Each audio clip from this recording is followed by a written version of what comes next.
Tom Deneen, call this meeting to order. You need a gavel.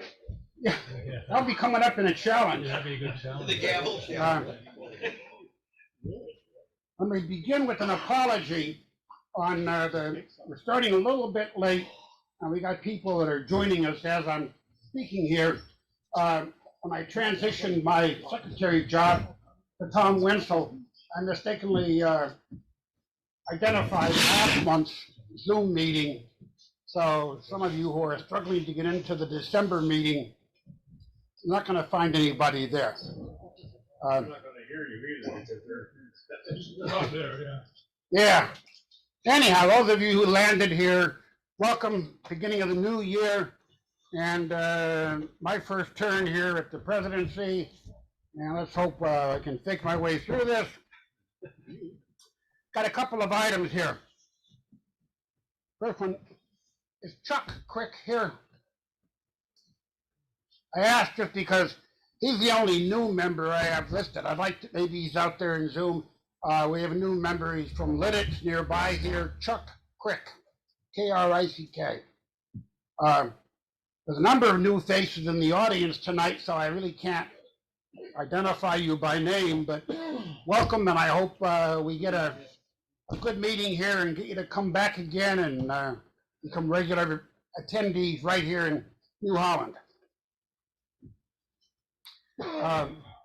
As a first item of business, our bylaws require that, well, the bylaws get reviewed every couple years for updates.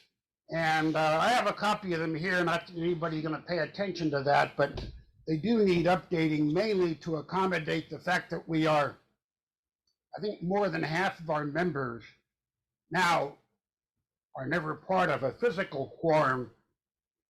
They're out there on Zoom, maybe not tonight because of the screw up with the email, but we have to change some bylaws for voting and majorities and quorums and so on to accommodate this reality, because from henceforth, this will be it.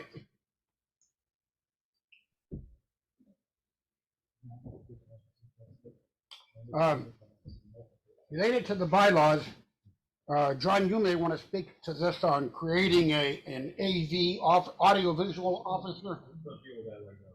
Okay. John's going to talk about that when he gets around to his report.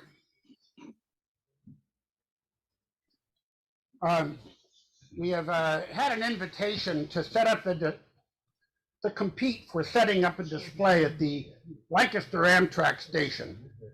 I don't know how many of you have been to the Amtrak station in the past couple of years, but they have like 2 display cases up near where you go down the stairs to board your train.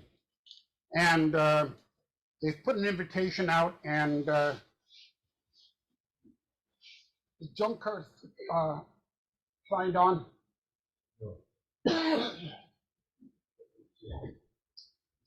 Where's Matt? You were agreeing to kind of co-lead or work on that.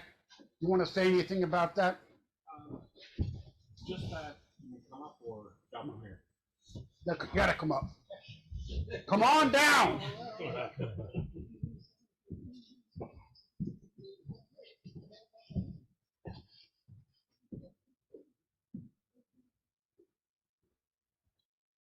The Lancaster Arts Council, I may have the name wrong, sponsors having display cases at the Amtrak station for 3-month rotations throughout the year. So you can put up a display, and for any organization that's open to local artists.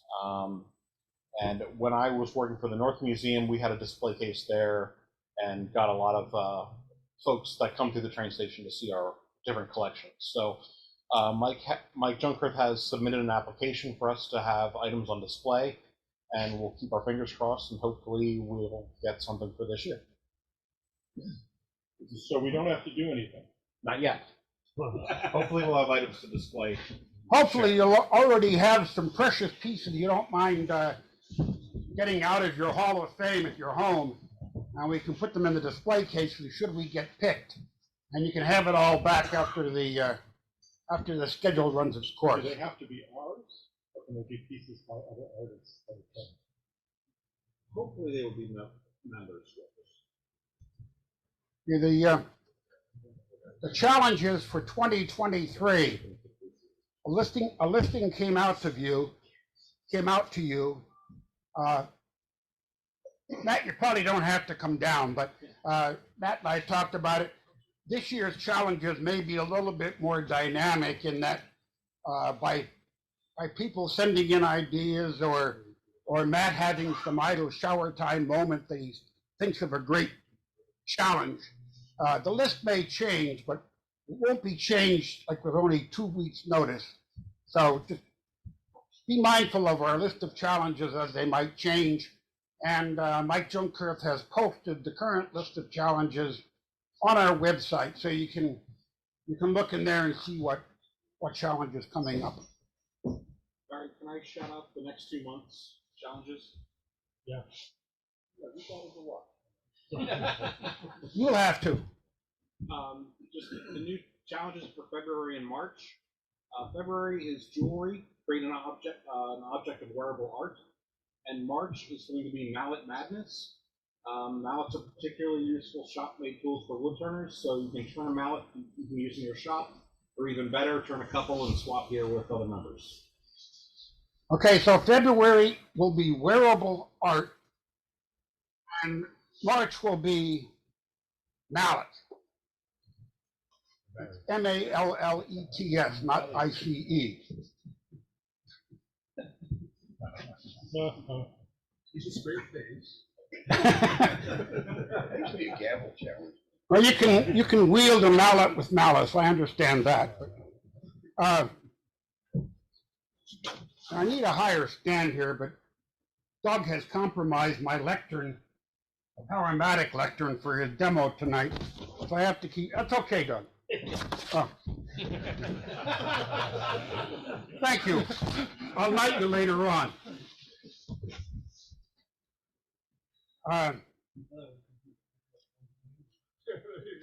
We're looking at, they created a new lathe committee last year, maybe a year and a half ago.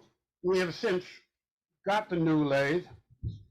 It didn't really cost us anything dollar-wise, and so we still have some of that funding available. The bottom line is we want to kind of morph the new lathe committee, if you will, working group into a tool committee. For what tools do we have to get, whether they be lathe attachments, anything that is not audio-visual. That'll be under a separate budget item for the audio-visual. But tools that we could benefit by here in the shop. And we'll have to resurrect the names from the lathe committee and see if they're still willing to serve. Barry, in that regard, Randy said that we've got to take an inventory. Oh. Doing it as a Google Doc. We covered the front of the room here, but not the back part. So we know what we have in order to decide what we need. Randy, do you want to speak at all to that, or should I just wing it here? Randy? I see his picture, but I... Okay, I just want to tell you, the work's begun at that level. Anyhow, he has agreed to do a tool inventory, looking at the lathes that we have, the 3 lathes that we have, and see what they need to make them completely functional as far as centers, tool rests, maybe tools, lighting. With the Saturday workshops, open shops, they're seeing use finally, and the last thing a beginner needs is an incomplete tool. Barry, I brought a Jameson hollowing jig. I was going to donate to the club. Okay, I saw it sitting there. So I just want to let you know. It's just... Okay, Doug just said he has a Wild Jameson turning rig, a hollowing rig that he's donating to the shop. I'm not sure if he has outgrown it or. I have another system Oh, okay. I prefer. Anyhow, if somebody wants to try hollowing, we have the lathe, we have the jig. I mentioned open shops. We're going to have the next one on the 14th. That's a week from this Saturday. They're going to run the second Saturday of every month from 9 a.m. until noon.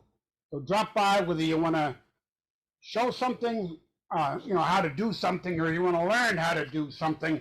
There's a good mix of experienced people that show up here and inexperienced. Thomas. I would like to make a suggestion.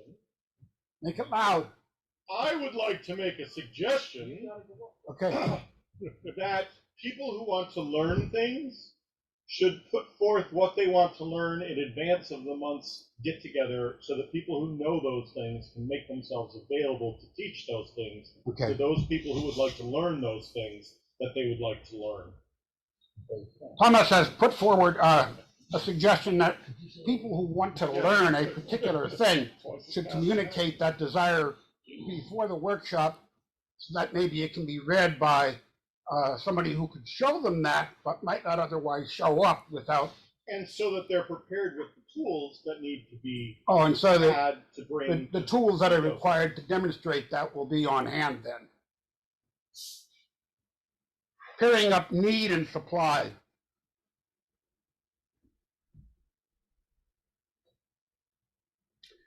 Final thing I have is I need somebody to move to approve the December minutes, which are on our Woodturners website, posted there as a video. Can I get a motion to approve the minutes? Got to move. Second. Anybody opposed? All in favor, raise your hand. And keep it up for the cameras. All right.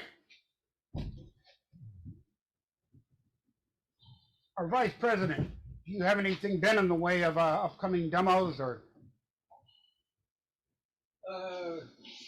I know Ernie Conover has agreed to. Yeah, Mike Kudabak. in February, right? Yes. What are you going to be showing, Mike? Those rolly things, whatever you call them. Spiricon. Oh, these, okay. Yeah, not exactly those, but similar. Mike Kudabak will be showing one or more how to make these. You saw how to make it. Good luck with acquiring the skill after one showing. Yeah. But I need somebody for March. Somebody would be willing to volunteer. I'm going to ask around.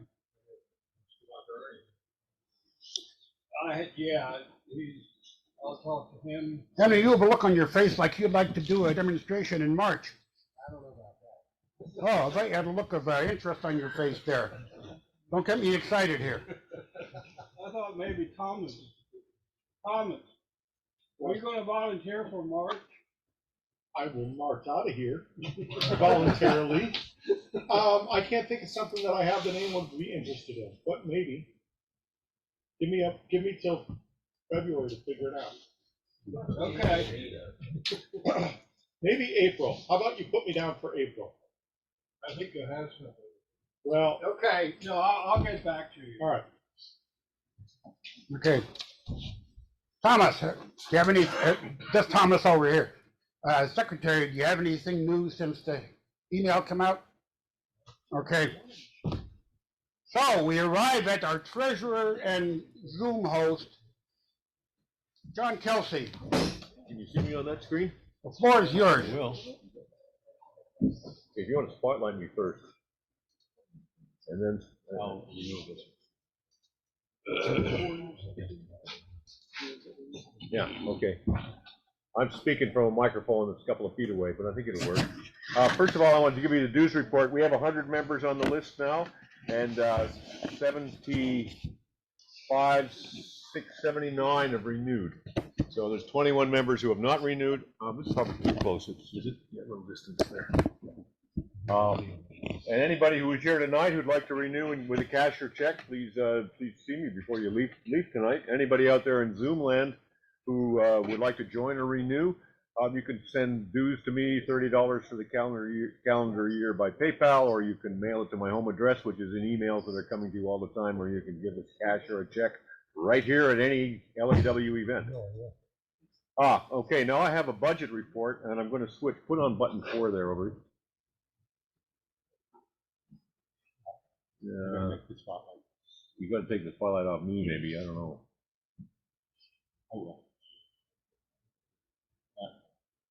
I got new guys learning how to run the system here. Yeah, that's it. Okay. You all see the budget spreadsheet out there? Nope. We see you. Now, Okay, that's what we want. As of today, we have $66,574.81 in the bank, $82 in petty cash. I estimated we might get 15 more renewals out of the 24 that were not renewed this morning, so that would be 450, leaving us by the end of renewal season with a little over $7,000, $7,100. We have not had really a formal budget before, so this is the first time we're coming around to it. So we're proposing some stuff. We're proposing that we set a floor in the account of $2,000 as a contingency fund, and that would be about all the money it takes the club to run through a year. We don't spend that money. We just make sure we always have that much money. For example, if we have to leave this place and rent a place, we're going to need the money to do it. So we're just going to hold that as a floor, is the concept. Now we got some known expenditures coming up. We just renewed the Zoom license for $159. We're going to have a website hosting bill that I believe will be $25.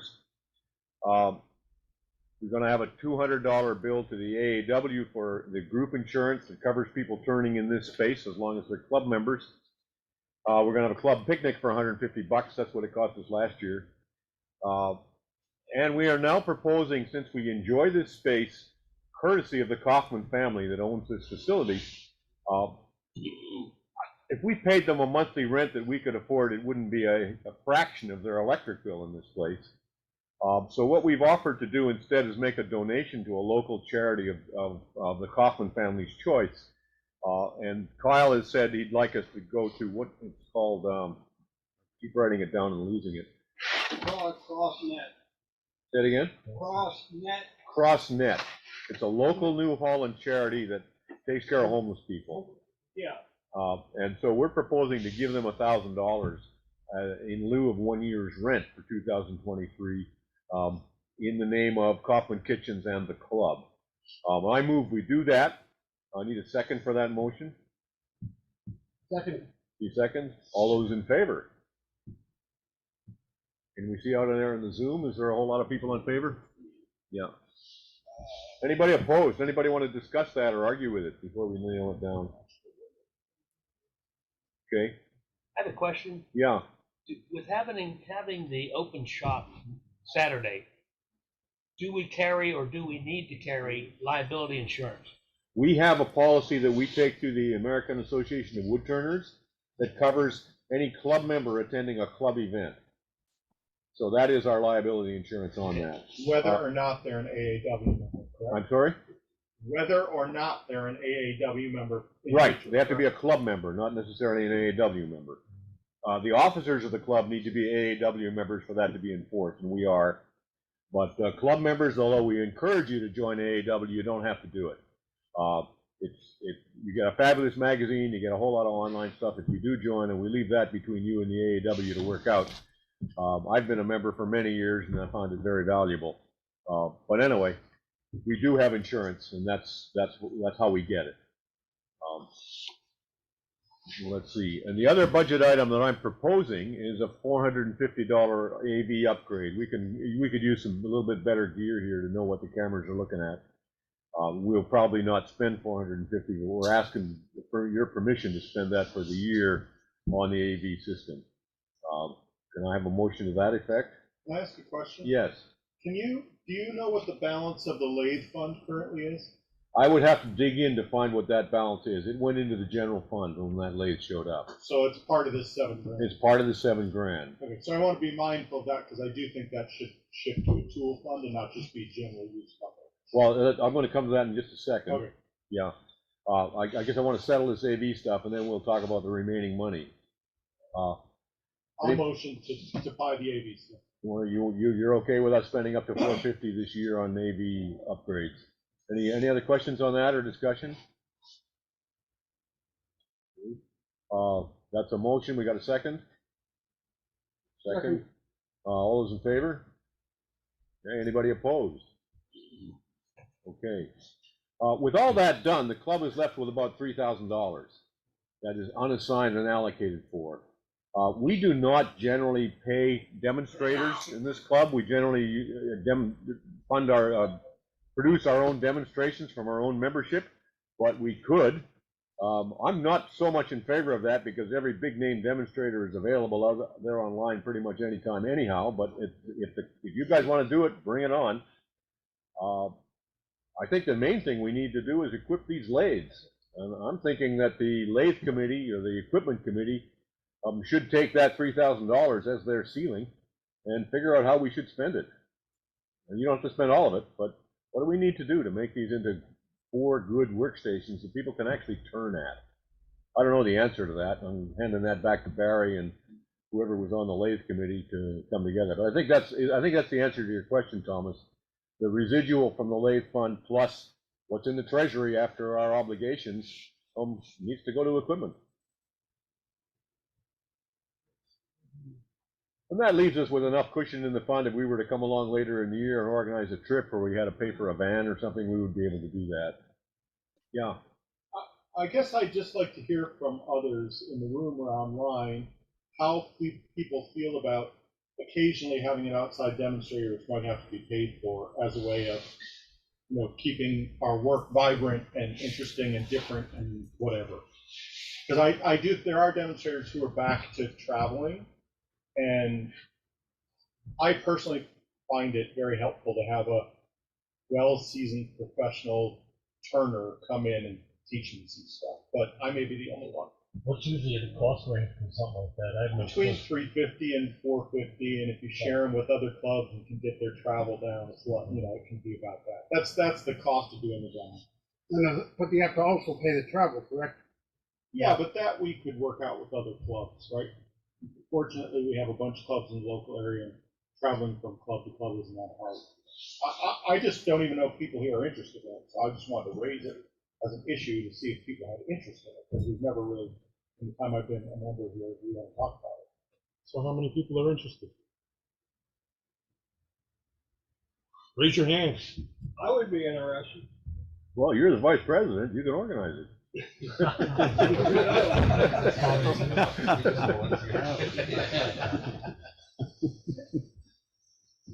I'm not against it. I'm not going to organize it, but I'm not against it. Besides travel, you also need somebody to host them while they're here if they're going to be here for multiple days. Yeah. It comes with a whole lot to go along with it.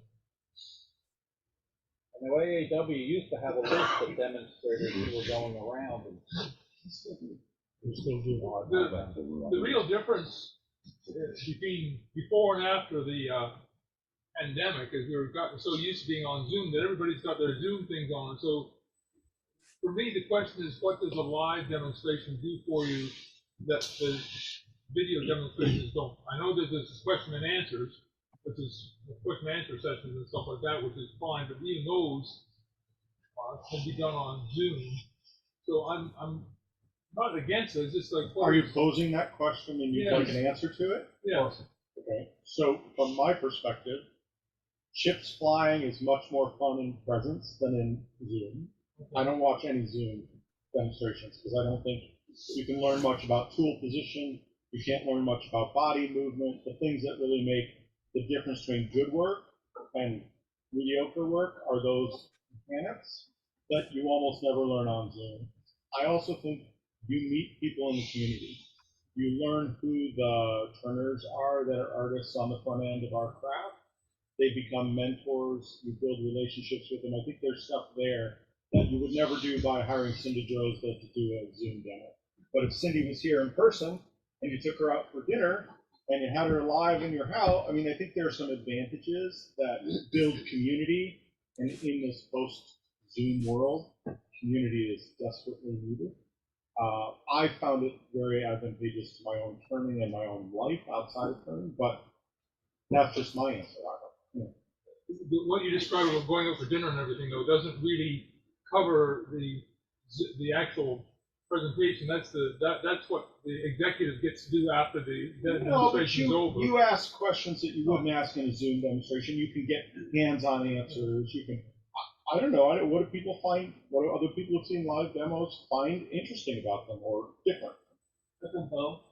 I'm a Woodturner, but I agree with your point about being present and being able to see different things. A lot of Woodturners only have one camera, maybe two, and it's not always focused on what you might be interested in about physically or where the person's standing, how the body's moving.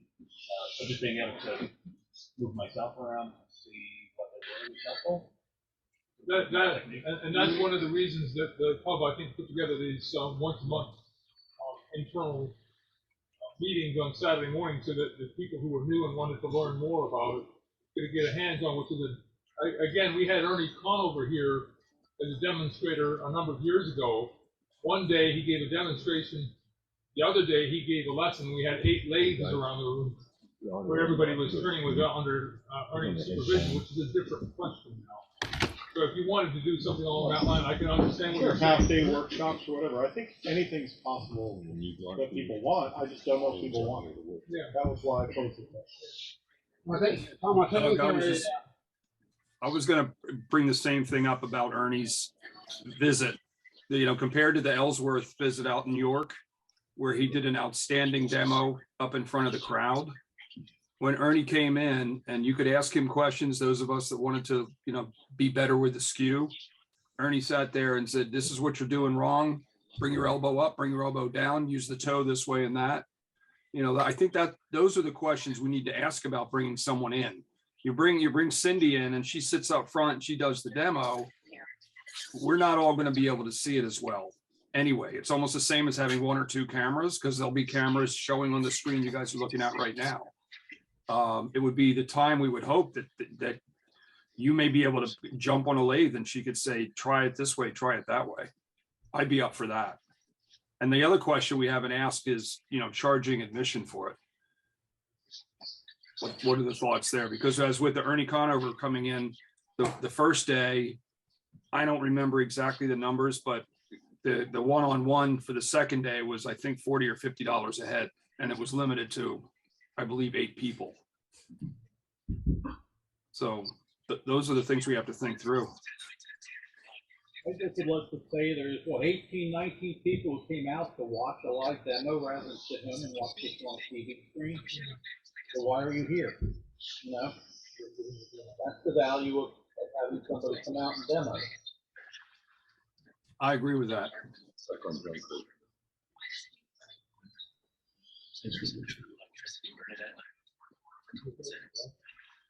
Back to the budget, I guess.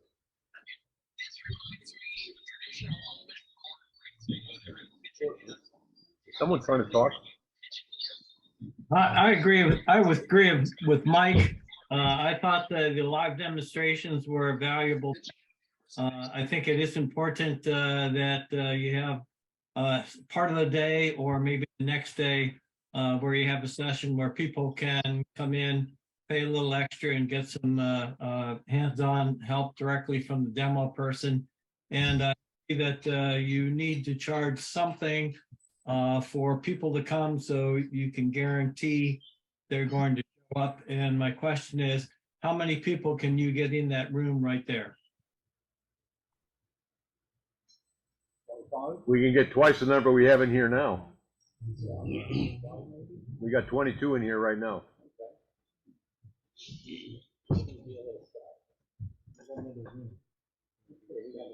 So we only have 3 late, so you also have to do this. I think this is a larger discussion. I mean, this comes up in the context of the treasurer's report. We have a few $1,000 to work with. We need to buy some equipment. We can entertain ourselves in any way that we agree to do. As you can see here tonight, there's a bunch of points of view on it, and I guess we need a committee to work it out. I only brought it up in the context of the budget because there's money there that could be spent on bringing in demonstrators if the club chose. That's all. That's the reason why I interrupted the budget. No, it's completely appropriate. Yeah, okay. Promise, it's totally appropriate. I don't mean that. But I think it's a bigger discussion than we're gonna settle right here. Agreed. Yeah, I think that it's a good to air it out a little bit here, good for everybody to understand that we do have some money to work with. And now we need a little group of us to huddle together and come back with a proposal. We're not gonna get a good proposal here at this meeting. I don't have a proposal for you. All I have is the news that we have some money to work with. Yeah, I just wanted to gather opinions and thoughts from people. Hey, John, Yeah, I think a third, kind of a third point of that is when Trent came into town, he came with a fair amount of his tools that he sold. And I personally didn't have an issue with that. I was able to pick up some equipment of his. There were some opinions there that that's not what we wanted to do at the time. But the bottom line is that could soften the blow of how much they charge to come into town. well, So you that- probably ought to be on that little committee to help figure it out. certainly, yeah. There you are. Thomas, Junker, probably you, Barry, or Ben, you're the vice president. You guys need to get together and figure this out. Tell us what you want, what we can do. Sure. I think the AEW has a tab on, or a link on their main website on instructors that are Yeah. available and what their schedules are and what they're teaching. Yeah, it's all available out there. It's a matter of, is this what we want to do? Then let's get on with it. Yep. Members have a particular demonstrator they want to see, it behooves them to let the executive committee know, hey, we're interested in seeing so-and-so. Can he come out for a demo? So-and-so's excellent. I've been to his demos. Very good. They're a little long. What's this is good as well? I think that's the end of the treasurer's report. Hey, John, Just a comment, in the past, when we had the availability of the Gockenhauers, the club used to try to get somebody in twice a year, someone in the spring, someone in the fall.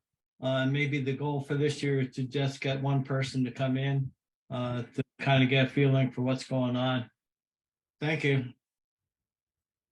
Hey, John, the other question is, I'm making an assumption as a Zoom attender that these demos would also be available on Zoom or not. My experience is that the clubs I'm members of, when they Zoom, they charge an extra fee to either to the club members or non-members. Well, I believe that the camera operators are, if we get like 3 camera operators, the Zoom people would essentially have the same experience and opportunities as the people who are physically in the room. So Chip. I can sort of address that, being a member of other clubs, which does bring demonstrators in on the regular. So about half of our meetings at Keystone are outside demonstrators. And certainly our Zoom clients can watch those demonstrations in the same way. We have 3 camera setup, et cetera, et cetera. They obviously can't participate. You know, we'll have a question and answer session, but the interpersonal stuff is just impossible. But for a workshop thing, I certainly think it's not really practical for a Zoom person to watch a workshop on Zoom. And we don't charge any extra at Keystone when we bring these demonstrators in. It's just part of our, budgetary process. And our budget is about, our cash on hand is about the size of yours, about the size of this club, about $8 grand or something. So, yeah, I mean, I think it's doable if people want to do it. And I think, like John said, we should put a committee together and suggest something that might appeal.